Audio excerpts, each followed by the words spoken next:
Coal is such a problem today. The need for it grows monthly.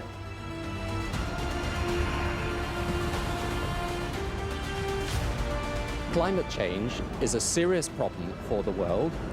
We have to take action. From the mines of the Industrial Revolution to the corridors of Westminster, Britain's relationship with energy has shaped the world. But now, shaping Britain is where that energy is coming from. The country is transforming its economy to meet the government's promise to reduce the amount of carbon dioxide it produces. That includes more investment in renewable energy like wind and solar farms and a commitment to phasing out petrol-only cars. But while the long-term goal of reaching net zero, cleaning up our air and helping the environment may sound good, it's causing some pain in the short term. Historical industries like steel and coal are now deemed too toxic for the environment, stripping people of their livelihoods. Record high energy bills are being paid by people and businesses to subsidise the transition. All this ultimately begs the question, is the UK's push for sustainability actually sustainable? Our reporter, Tom Sullivan, takes a look at how this policy evolved. Climate change has been described as one of the greatest challenges of our time. And so, how to tackle it is a big question for governments globally. I think we all know that as a country, as a society, as a planet, as a species, we must now act. We need a unified national response to climate change. We need to meet the moment with the urgency it demands, as we would during any national emergency. It's an issue that united world leaders in 2016 to sign the Paris Agreement. Nearly 200 countries agreed to try to limit global temperature rises to 1.5 degrees Celsius by 2100. And in 2019, the UK, under Prime Minister Theresa May, became the first country to set a net zero target by 2050. So what is net zero? It simply means no longer adding to the total amount of greenhouse gases in the atmosphere. So the UK can still emit greenhouse gases, but it has to offset that by removing at least the same amount. It is possible.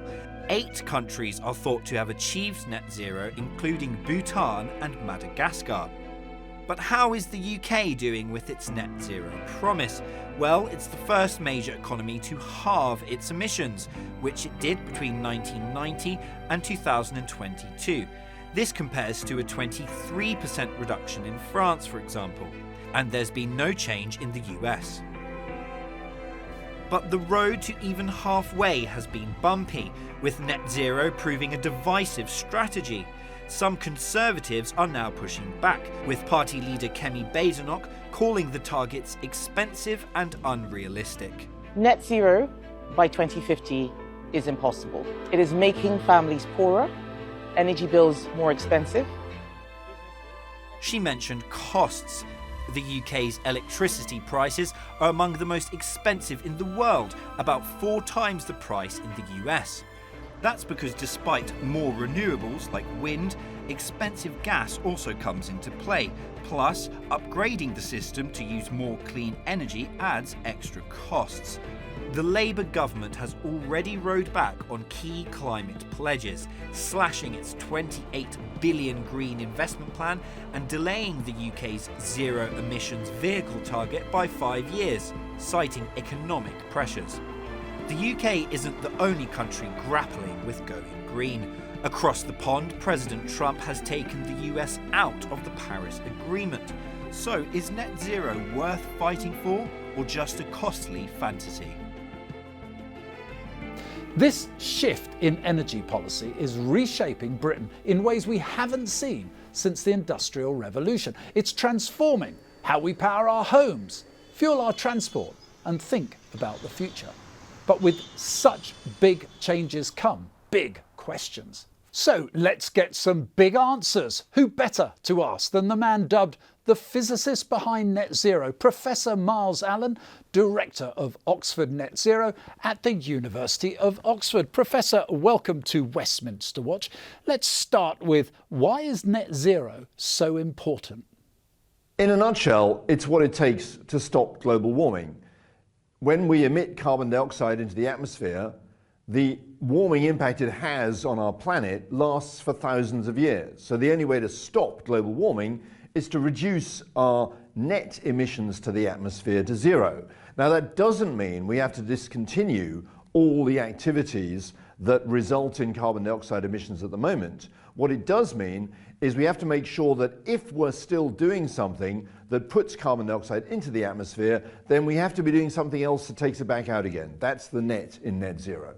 Even now, more and more people are asking, particularly after the last 2 or 3 years, is it legitimate, is it fair for people to pay higher prices for energy through such things as green taxes?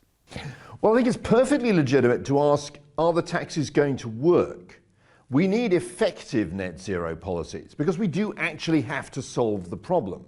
And one thing I think politicians perhaps have not done such a great job of doing is convincing people that the path we're on is actually going to get us to the destination we need to get to. People are signed up to the fact that we have to stop climate change. What they're less convinced about is that the policies we're being asked to sign up to at the moment are the ones that are going to get us there. And I think that's where our politicians need to do a better job. It's not just about asking the consumer to step up. We need the fossil fuel industry to step up, to step forward to the plate as well. We can't dump this all on the long-suffering taxpayer or the long-suffering consumer.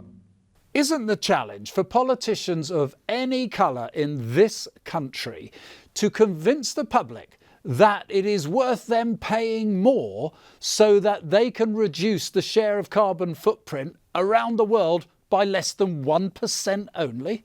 Well, I mean, each of us is only 1/8 billionth of the problem. So if you take that line, then you could argue, well, what's the point of me doing anything? It's a collective problem. Countries have to work together on this. And the UK, as the country that, as it were, invented the problem, after all, it was us that started the whole industrial revolution that's led us both to our modern day prosperity, but also to this issue of climate change. It is up to us to show the world the way out of it. But I do think this makes it even more important that the UK doesn't just, set an example of virtue to other countries, but we also set an example of policies that other countries might reasonably look at and think, yeah, that's a good idea, we're going to do that too. Tony Blair, the former British Prime Minister, has said of Labour's plans to reach net zero, they are unworkable, unaffordable, inadequate. Do you think he's opened the door for a British Prime Minister to now change the way that we reach net zero? Well, I think it's very important that we have a public debate about how we get to net zero. And I think it's very unfortunate that a lot of people who jumped on the Tony Blair report without, it appears, actually having read it, seem to think that he was saying we don't need to bother with achieving net zero at all. That was absolutely not what the report said. The report was challenging whether our current policies were actually going to get us there and get us there fast enough to meet our climate goals. We do need to be bolder. We actually need to have new ideas for climate policies that are more effective than the current policy mix, not, as some members of the opposition are suggesting, just sort of tapping out and diluting the whole thing and saying, oh, well, we'll get there someday, maybe never. You bring me neatly to my last point. Let's put ourselves in the shoes of the consumer. One way or the other, they are likely to get higher costs, either through the consumption of their energy or through taxes. One way or the other, they pick up the bill. What do you say to the person who cannot afford an electric car, who is going to be having to struggle to make choices because they have got these huge costs from the net zero policy? What do you say to them to make them think it's actually worth the pain? Well, one thing we need to be very clear to people is net zero does not in the long term mean higher bills. At the moment, we pay a lot for energy because of high fossil fuel prices. Because fossil fuel suppliers have the rest of the world over a barrel. A world in which we are not completely tied to a small number of countries and a small number of decision makers just deciding what to charge us for our energy is definitely a safer and stabler and cheaper world to live in. Professor Myles Allen from the University of Oxford, thanks very much indeed for joining us here on Westminster Watch.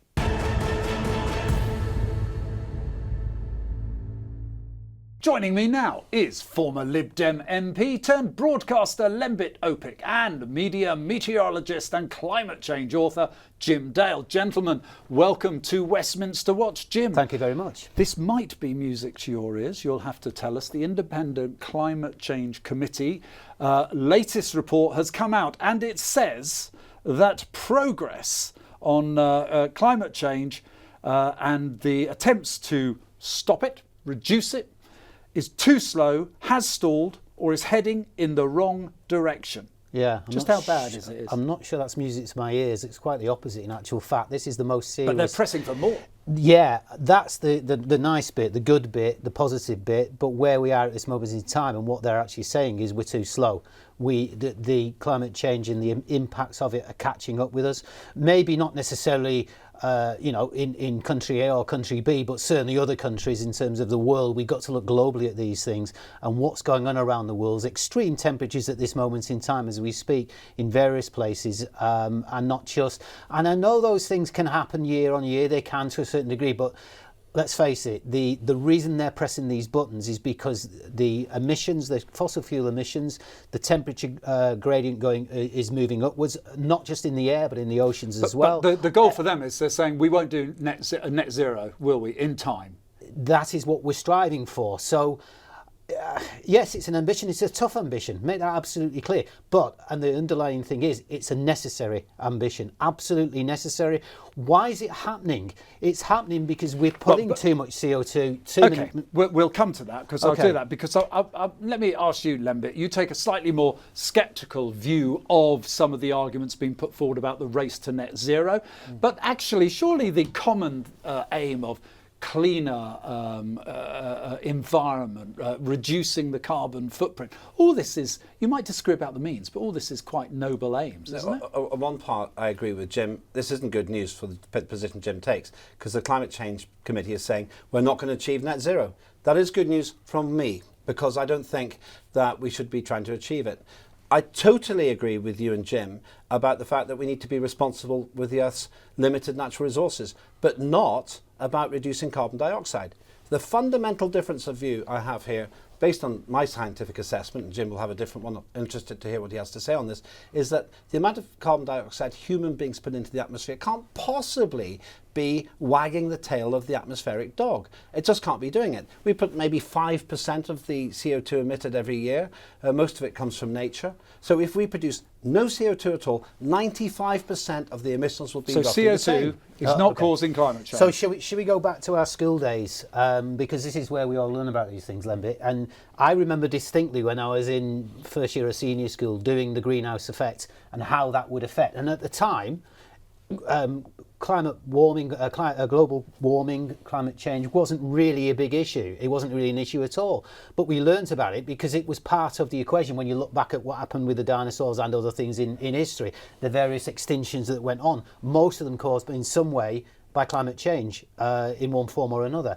And that's why it's important when we look at CO2. You don't look, it's a bit like we've got glasses of water sitting here, okay? A lot of water in there. And if we would put a little drop of arsenic in there and then drink it, we'd have a real problem, okay? A real problem. And that's what's happening with the CO2. It's an equivalent type of thing. But let's assume you're right. Let's assume that climate change has had this catastrophic impact on nature in the past.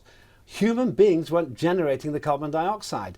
So by your own argument, nature can have these profound effects. Now we can cut into the details and have a long geological discussion. But fundamentally what I'm saying, what I agree with you on, is the climate changes. It always has changed. The deniers, in my view, are the people who think we can stop it. I don't think there's any way the human race can stop those cycles. Gentlemen, I've got to stop you right there because we are hearing some very strong views from you both, which is excellent. But when it comes to the policy of net zero that this government is pursuing, should we just find out what the public think about it? Let's take a look. What do you think about net zero? It's a load of rubbish. Why is it a load of rubbish? Well, because I like cars. We'd love to have a net zero, but I don't think it is realistic. We are consuming our planet, and we've seen the consequences of that, and we need to do something about it. It's obvious, and we're ignoring the obvious. It's good for the environment and then good for the future generations and everything. It's a multifaceted issue and problem, and it can't be dumbed down into one single subject. Yes. Why is it a good idea? Because we need to breathe. Do you think that net zero is a good use of our money? No, Why is that? because I think we've got to address our own energy needs first, and clearly climate change is a worry. We do not have a solution as to how to crack it, so tying up our own economy in net zero is absolutely the wrong thing to do. Well, a mixture of views there. I'm sure some of you are pleased by it, some of you might have been less enthusiastic of. But let me, Jim, Tony Blair, former Prime Minister, one of the most successful Prime Ministers this country's had and the Labour Party's had ever. He's basically said the government pursuing the net zero agenda, he said, is deeply flawed. The country, he reckons, is not buying the argument. Isn't that your biggest problem to success? Yeah, I think there's a lot of hearsay in terms of what he said and things taken out of context, as I know full well that he's a believer in coming up against climate change and ensuring we don't go forward in a chaotic way. But he believes we should have fossil fuel use, I doesn't think he? I think we can always argue and have the debate, and it should be a debate in terms of how we go forward with net zero. What is net zero? I think if you ask the public and say what is net zero, most people wouldn't even know. There's a degree by which education needs to come into this in terms of why we're doing what we're doing. You know, there's one of the guys there, oh, net zero, I love cars. Well, you know, that shows a lack of education, if you like, in terms of what this is all for. Well, let's take your example of cars, and then I'll come to Lembit. He likes cars. It's his reason he's not bothered about net zero 50. But if he actually bought into the net zero argument, he probably would say, I can't afford to go and buy an electric car. But these things are expensive. You're asking people to pay a heavy price to meet this net zero target. It's an evolution, not a revolution. I've never said it's got to happen tomorrow. The economy has got to go with it, and then we can't leave people adrift in that, but we still have to have a direction of travel. And I think that's happening. 40% of energy use in the UK last year, 2024, was through renewables. That's going in one direction and one direction only. So I think we've got to get used to it. It's almost like the people who are against this almost want to look back and take us back to the bad old coal days and oil and filth. Is that you, Lembit? Do you want to go back to the old coal dales, as Jim is talking about? Yeah, yeah, I do. I want to use coal because we have a stratum of coal under our feet which could give us tremendously cheap energy. Let's focus on the net zero point you're making. Tony Blair seems to say it's practically wrong, but vaguely agrees with what Jim says about the issue. I say it's strategically wrong. We don't need net zero. Here are the reasons. Here are the reasons I'm happy to dig up coal. Because in the atmosphere, people don't realise this, the entire carbon dioxide proportion in the atmosphere is 0.04%. It's minuscule. The human contribution to that is 5% of the 100% which are emitted every year, and almost all of most of it's absorbed anyway. There's another secondary point, much more pragmatic. We've actually only exported our carbon dioxide emissions anyway, mainly to China. So unless China can contain all that CO2 that it makes to produce things that we buy back like cars and everything else, we aren't really net zero anyway. The whole thing's a cheat, even for people who think that net zero is a good idea. Heavy industry is moving elsewhere, it's going abroad, just producing carbon elsewhere, Jim. That's a bit of a con, isn't it? Let's make this clear. The future is green, the future is renewables. It doesn't matter how we try to sort of put a mask across that. It's happening as we speak. It's happening worldwide, including in China, in terms of them being the leader of solar power and solar installations, etc.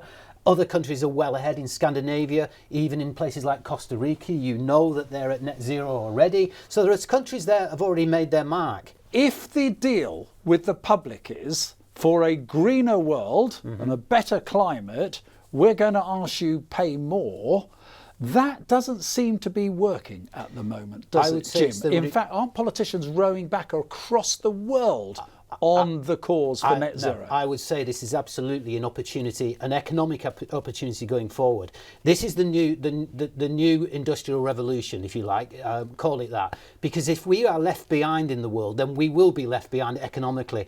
We've got to stride forward with this. This is the future, and the jobs will be created in and around the world. Is Jim right then to suggest that instead of having the highest energy costs that we have in Europe and in the G7, if we go through the net zero agenda, we'll have much better, more competitive? We've got the highest energy costs because of our balmy energy policy. Nothing to do with it. It's absolutely everything to do with natural gas prices that are dictated on a world market, as you know full well. Nothing to do with net zero whatsoever. You've just challenged me. I've just been challenged about whether I'd dig up the coal. Now, I would dig up the coal. What about the oil? No new oil and gas licenses. I suppose you'd agree with that. This is the politics of the madhouse. We don't use our own oil. You know, it gets exported and then but it doesn't have to goes onto the open market. They've just closed Grangemouth. But isn't it? Well, we've just seen in the last 4 years dictated by Putin, for God's sake. Hang on. So, what about energy security then? Actually, Lembit, let me ask you: is energy security able to produce more renewables and use off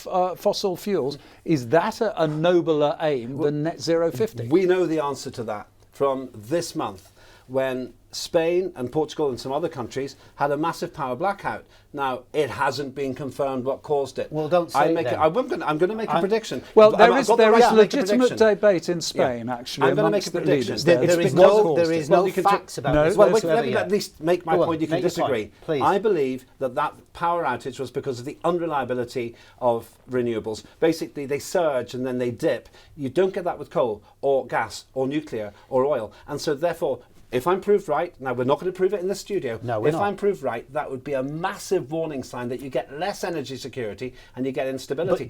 But in the same way, okay, so we'll wait and see what the jury says on that one. But in the same way, when we have an oil tanker that crashes into some rocks off in Scilly Isles or wherever they crash across the world, you lose oil in exactly the same way. You lose money in exactly the same way. If you have a war in Ukraine and Russia, you lose in the same way because the gas prices rocket. So where is the security in that? Zero. If you are have renewables into your own country, then you become less dependent on the Putins of this world, and therefore you're more reliable on yourself. But that's plain wrong. That's common sense. Let's not pretend. You need to have something called spinning reserve. In simple terms, when it's dark, when it's windless, you have to find the power from somewhere. Where do you get it? You get it from the old-fashioned fossil fuels, or you get it from nuclear.